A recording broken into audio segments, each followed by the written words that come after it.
Sir Vamsi గారు, వంశీ ఇది అంటే కింగ్డమ్ ఈ స్టోరీ అంటే గౌతమ్ తిన్నూరి ఇది ఫస్ట్ చెప్పింది రామ్ చరణ్కి అన్నారు కదా, ఆ స్టోరీనా లేకపోతే ఇది వేరే స్టోరీ సార్? ఇది వేరే స్టోరీ అండి.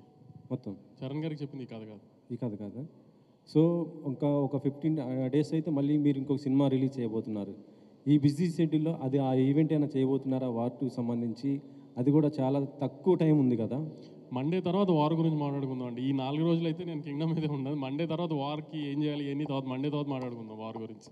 విజయ్ని తీసుకోవడానికి కారణం ఏంటి సార్? అంటే గౌతమ్ తిన్నూరి ఈ స్టోరీ విజయ్ కోసం చేశారా లేకపోతే ఇంకేరేదన్నా? లేదు, గౌతమ్ నాకు వచ్చి చేద్దాం అనుకున్నప్పుడే నేను విజయ్ గారికి ఒక కథ అనుకున్నానండి. ఆ విజయ్ గారితో సినిమా చేద్దామని అది చెప్పాడు డైరెక్ట్గా. వేరే ఆప్షన్స్ ఎప్పుడు మేము పెట్టుకోలేదు.